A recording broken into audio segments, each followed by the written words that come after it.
À la une de l'actualité, après l'avènement du MPSR au pouvoir, cette série de questionnements: comment les nouvelles autorités vont-elles gouverner? Quel type d'organes mettre en place? Et quelles ressources humaines pour conduire la transition? Les avis d'un constitutionnaliste et d'un leader de la société civile dans ce journal. Et puis, dans la région de l'Est, le secteur touristique se meurt à cause de l'insécurité de plus en plus grandissante dans cette partie du pays. L'économie liée au secteur prend un coup et plusieurs acteurs se retrouvent au chômage. Le constat dans un instant.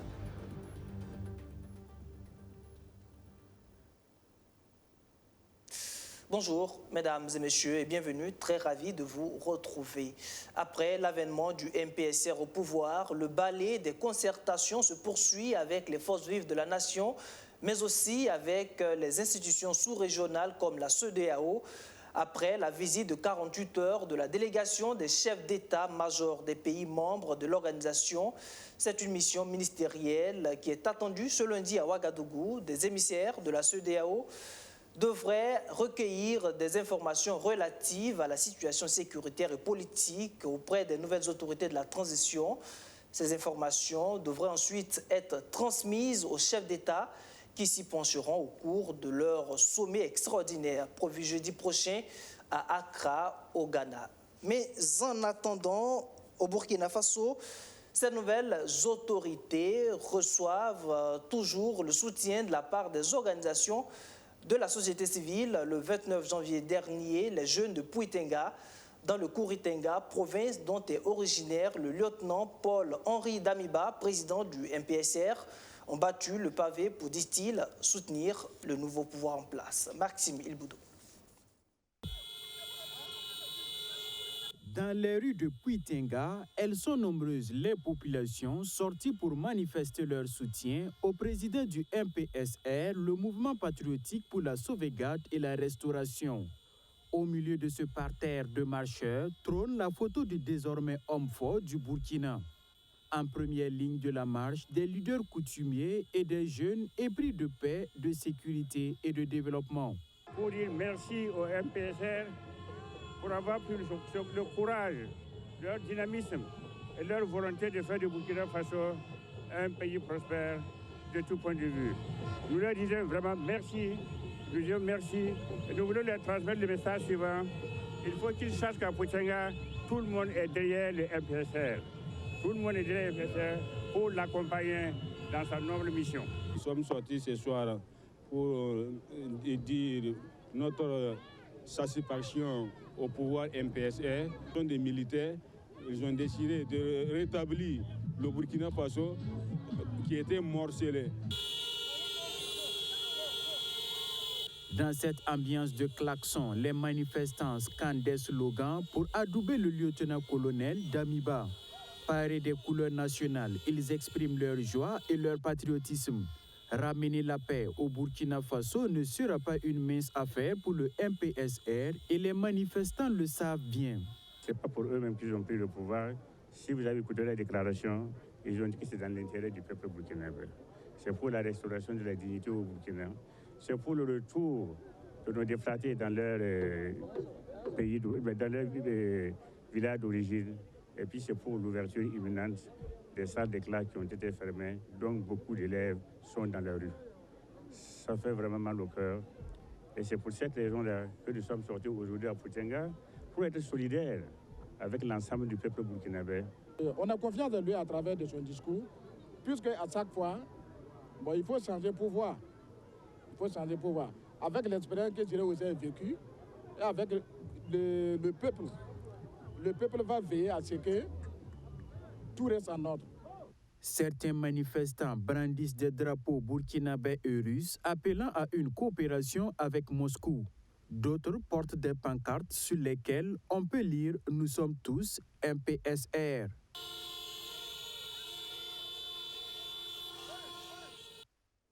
En apportant leur soutien au nouveau pouvoir en place, ces populations fondent certainement beaucoup d'espoir au lieutenant-colonel Damiba et ses camarades qui devront faire face à plusieurs défis.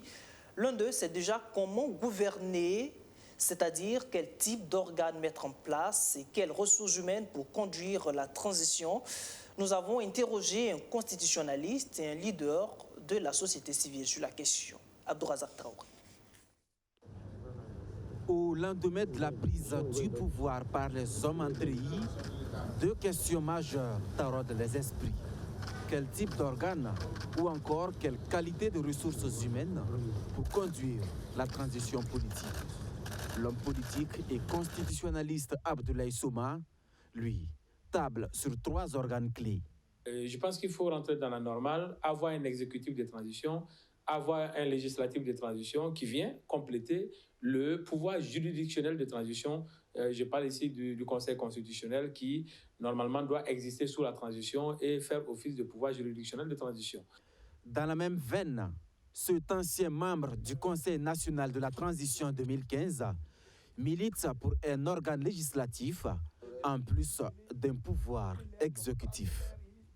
Parce qu'on ne peut pas faire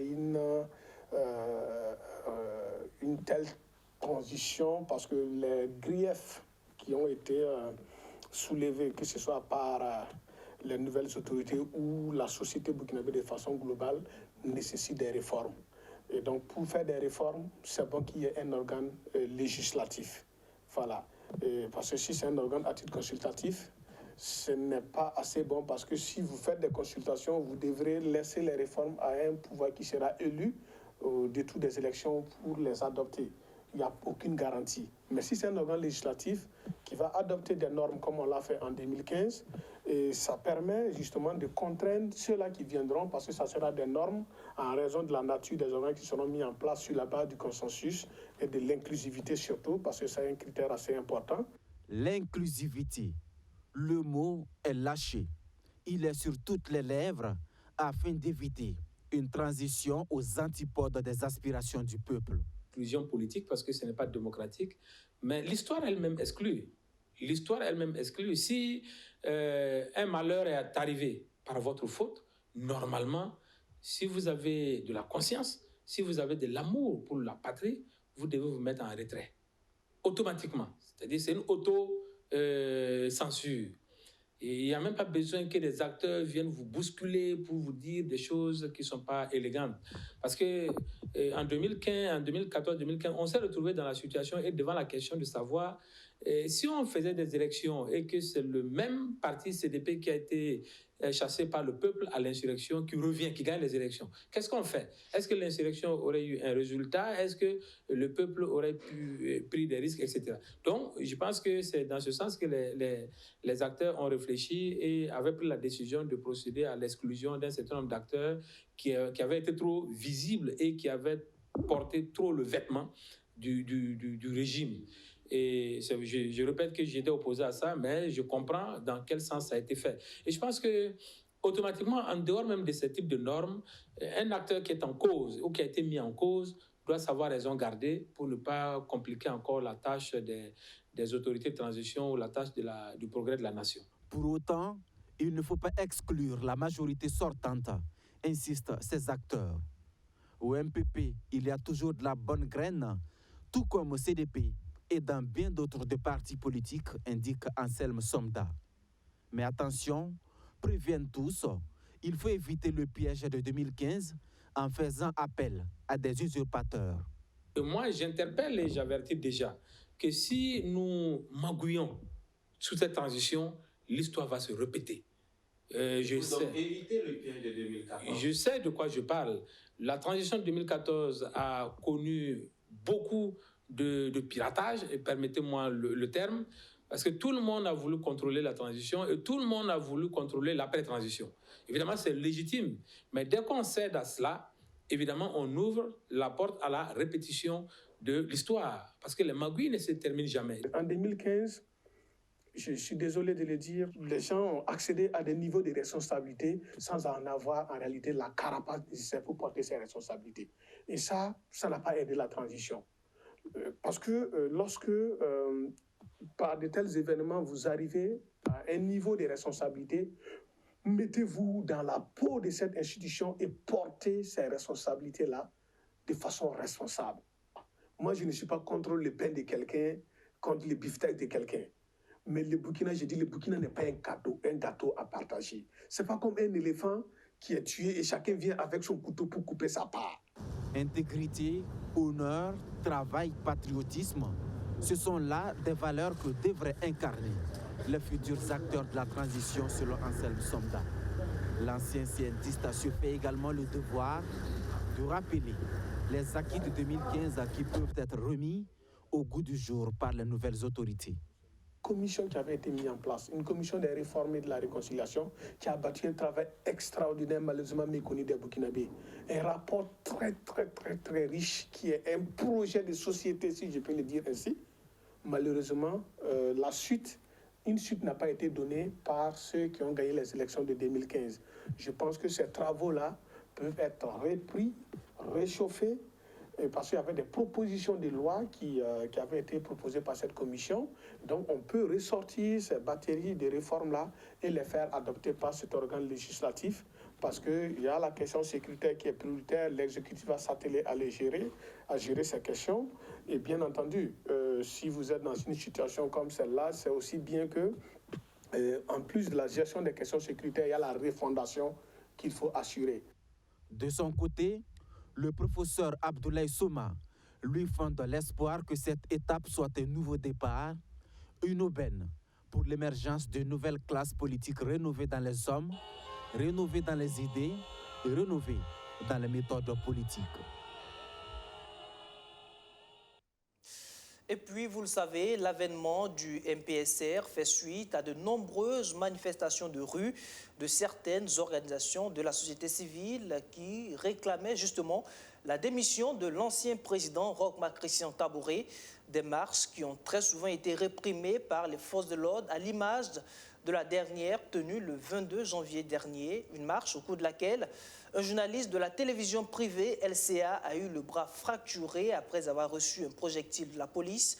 Sorti de l'hôpital il y a quelques jours, il a reçu la visite d'une délégation de journalistes hier dimanche. Ses confrères qui sont allés lui apporter leur soutien interpellent les patrons de presse sur la nécessité de doter les journalistes de matériel et de combinaisons adéquats pour la couverture de telles manifestations. Abdul Karim Banda et Archimède Boy.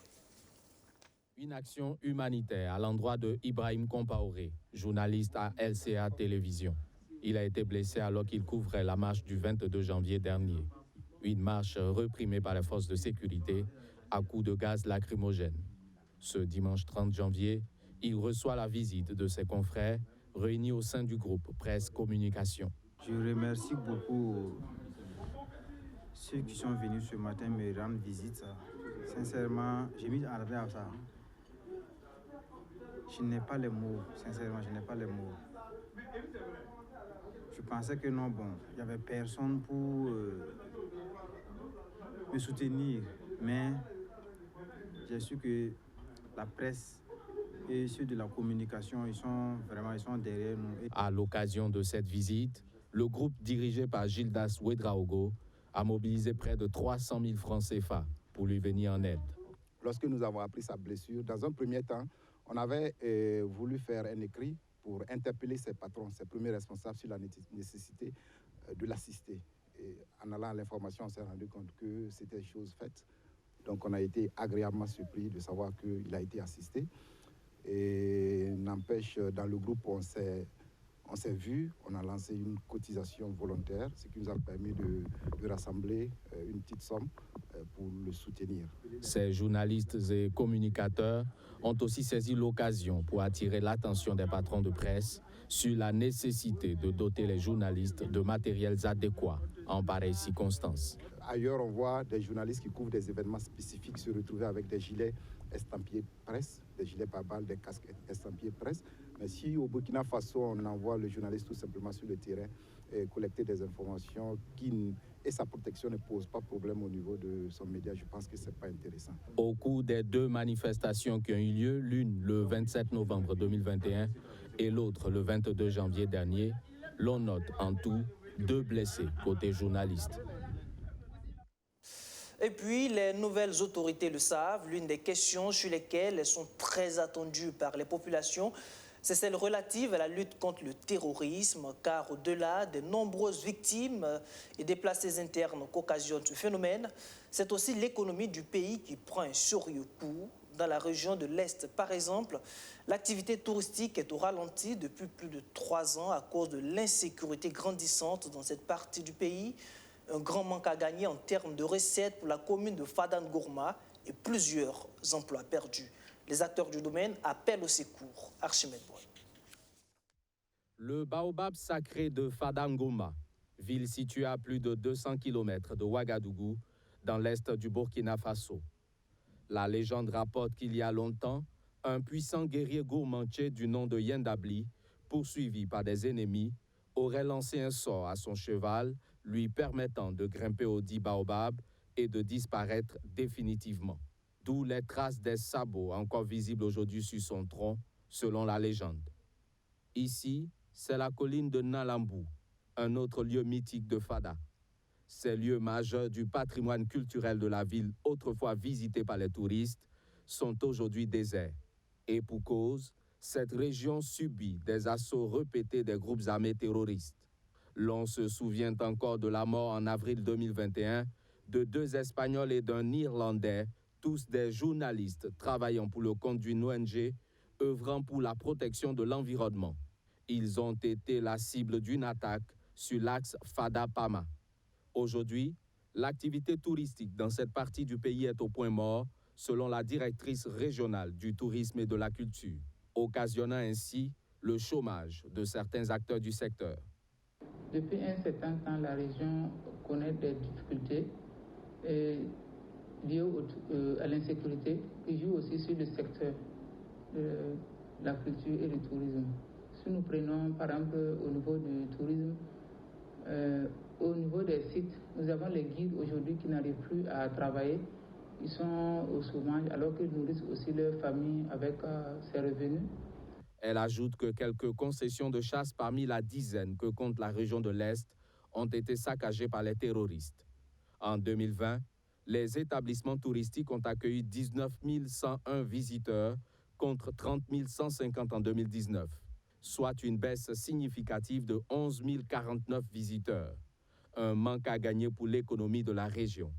Pire, le danger qui guette cette zone, c'est la disparition des 5 grands fauves des forêts. Nous sommes en train de perdre les lions, les éléphants et autres. Les gens ne viennent plus, donc c'est les hébergements qui prennent un coup. C'est les transports qui prennent un coup. Et donc présentement, voilà, tout le secteur qui concerne la mobilité pour le tourisme, c'est vraiment en arrêt. Les acteurs qui avaient commencé ont beaucoup perdu. Les gens qui étaient formés pour le domaine sont en train de perdre leur expertise. C'est vraiment une situation très, très, très difficile pour les acteurs du tourisme. Et partant pour l'économie aussi de la... La région de l'Est représente un grand vivier touristique avec le parc d'Arli, le parc W, la cour royale, l'île de Sirba et la tombe de Kwamba Lankwandé, du nom d'une grande cantatrice de la musique traditionnelle dans la province de la Nyanya. C'est le nom donné à la salle de spectacle du Sénaza Ouagadougou en hommage à cette grande dame de la culture burkinabé. À présent, cette brève avant de continuer, le procès de l'assassinat de Thomas Sankara et de ses 12 compagnons d'infortune devrait se poursuivre ce matin au tribunal militaire délocalisé à la salle des banquets, alors qu'on s'attendait effectivement à la reprise des plaidoiries des avocats de la partie civile. L'audience a été suspendue sur ordre du président du tribunal, et cela après que la partie civile et une partie de la défense aient soulevé la suspension de la Constitution par le MPSR au lendemain du coup d'État du 24 janvier dernier. Les avocats étant pour cette suspension parlent de vide constitutionnel, donc les accusés ne pourront pas faire appel si la décision finale est rendue.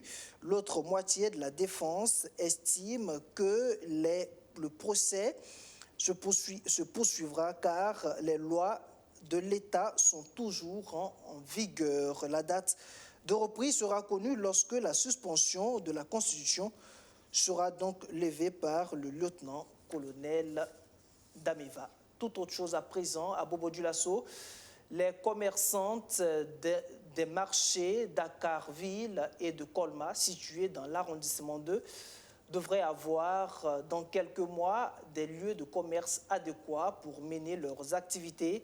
Le lancement des travaux de construction de ces deux marchés a eu lieu la semaine dernière. C'est un projet de type partenariat public-privé qui va coûter près de 5 milliards de francs CFA pour les deux marchés.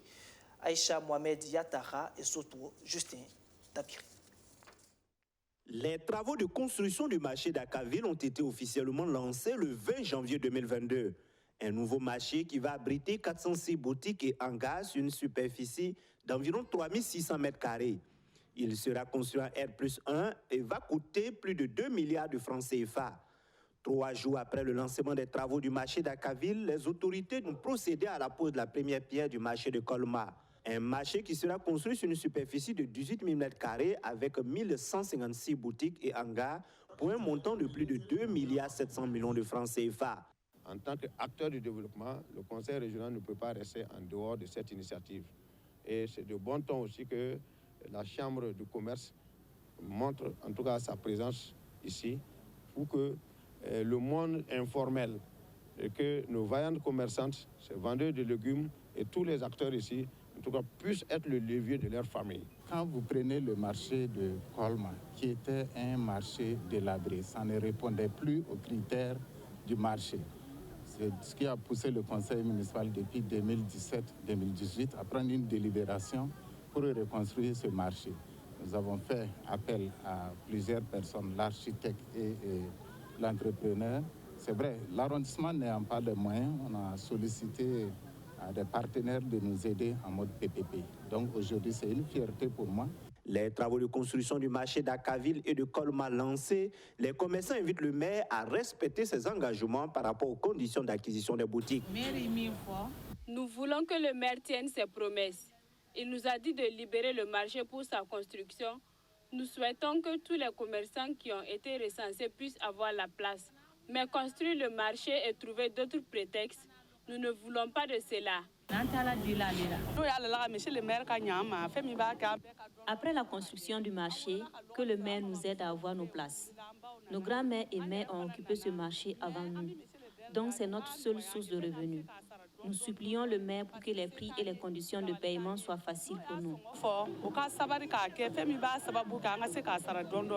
Le délai d'exécution des travaux de construction des marchés d'Akarville et de Colma est de 18 mois. Les nouveaux marchés qui seront construits en mode PPP, partenariat public-privé, pour une durée d'exploitation de 5 ans, vont être inaugurés en principe en 2023. Le projet d'appui à l'emploi des jeunes et au développement des compétences en milieu rural est arrivé à terme. Après 4 années de mise en œuvre, les premiers responsables sont au bilan. Il ressort que près de 5 000 jeunes des régions de la boucle du Mouhoun, du centre-ouest, du centre-nord et du nord ont bénéficié d'un renforcement de capacité dans le domaine agro-sylvopastoral et sont désormais aptes à s'auto-employer.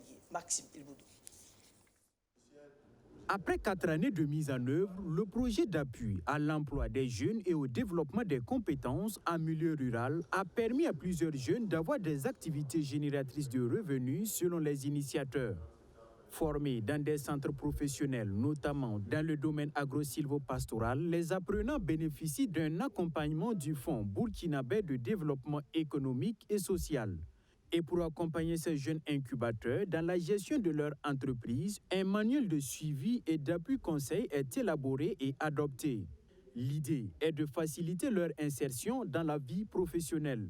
C'est un outil d'accompagnement pour faciliter en fait les procédures en ce qui concerne vraiment le suivi donc, et l'appui conseil au niveau donc, des différents centres de formation professionnelle et des centres de promotion rurale. Il y a certains jeunes également, notamment les jeunes également des centres de formation professionnelle et des centres de promotion rurale également qui n'auront pas pu bénéficier également de ces financements-là. Ce manuel-là également prévoit également de les accompagner en tout cas dans l'octroi également d'autres fonds. Financé par la BAD à hauteur de 8 milliards de francs CFA, ce projet prend en compte près de 5 000 jeunes des régions de la boucle du Mouhoun, du centre-ouest, du centre-nord et du nord. Dans ces 4 régions, le projet veut créer des conditions favorables pour une croissance économique inclusive à même de réduire le chômage des jeunes. Nous sommes bénéficiaires de ce projet PADEJ depuis son démarrage en 2018. C'est un projet qui est venu effectivement nous accompagner en matière de renforcement même des capacités des formateurs et également des appuis en matériel et technique, en équipement. Et cela vraiment va booster le travail que nous effectuons sur le terrain. Ça va accroître un peu les capacités des centres à pouvoir prendre plus d'apprenants pour mieux les encadrer, les suivre sur le terrain. Le projet d'appui à l'emploi des jeunes et au développement des compétences en milieu rural prend fin en 2023. À terme, il devra encourager les jeunes diplômés à aller vers l'agriculture, un domaine qui regorge toujours des potentialités d'emploi.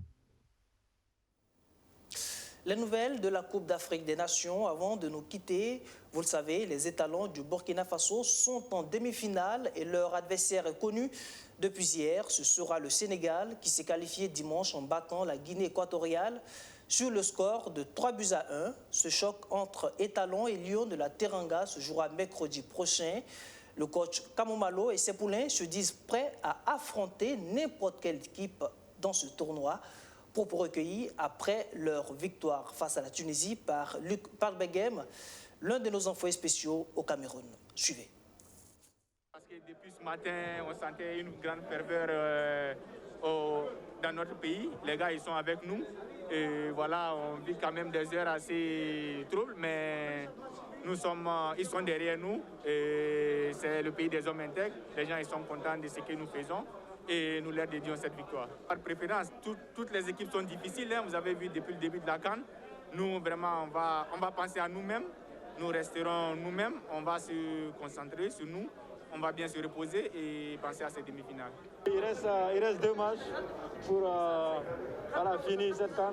Je pense qu'on va déjà bien récupérer et se focaliser dès demain sur la demi-finale. Je pense qu'il y a quelque chose à aller chercher dans cette CAN. Comme je l'ai dit, notre objectif c'était de passer le premier tour. Après le premier tour, tout est possible. Ça se joue sur un match de 90 minutes, voire 120 minutes. Et ce soir, on a vu, on a réussi à prendre l'avantage comme dans tous les matchs qu'on a eu à jouer.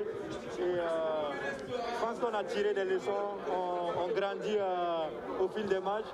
Pour moi qui suis un novice, c'est une première CAN. Je me retrouve dans le dernier carré. Je pense que je suis très heureux. Mais ce bonheur, je ne le vis pas seul, parce que c'est un groupe, une jeune équipe, avec un staff vraiment qui a travaillé main dans la main. C'est le résultat comme ça. Nous, on était conscients qu'en venant ici, on avait quand même des chances, en tout cas de jouer notre partition.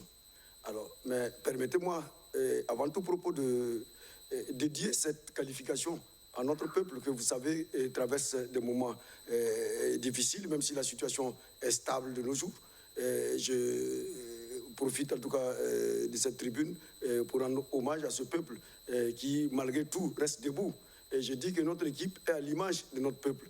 Nous resterons debout, vaille que vaille, quel que soit Alpha. Alors, nous sommes là, tout ce qui peut nous arriver aujourd'hui, ce n'est qu'un bonus pour nous, parce que je pense que nous avons largement rempli notre part de contrat. Et aujourd'hui, ce qui nous arrive, c'est vraiment du bonus. Et nous comptons justement, pour continuer à rendre heureux notre peuple, c'est d'aller jusqu'au bout de cette compétition. Et je pense que nous avons les moyens. Aujourd'hui, tout peut arriver. N'importe quelle équipe est jouable. Ce n'est que du football. Et je pense que nous allons jouer crânement nos chances. Je suis heureux, on est en demi-finale. Je remercie toute la population de Garoua qui nous a soutenus. Nous sommes allés voir le Lamido, nous sommes allés voir le maire qui a mobilisé toute la ville. Vous avez vu, tous les spectateurs étaient pour nous. Merci et à bientôt pour la demi-finale. Merci. On a tout, c'est ce qui nous reste à faire. Vous savez qu'on n'a pas autre chose à dire, c'est la joie. Le football transcende tout. Et merci aux joueurs, merci pour avoir compris le message, merci pour avoir été aux côtés du peuple burkinabé.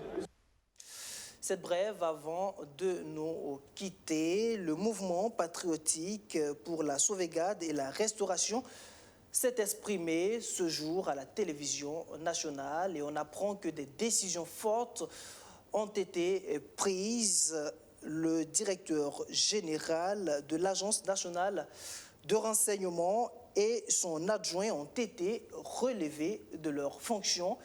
Il en est de même pour le CMGA, le chef d'état-major général des armées, Gilbert Ouedraogo, lui aussi relevé de ses fonctions. Nous y reviendrons plus en détail dans nos prochaines éditions. Et c'est ce qui met fin à cette édition. Merci de l'avoir suivi. Je vous retrouve demain pour une autre session de l'actualité. D'ici là, portez-vous bien et restez fidèles à nos programmes. Bonsoir.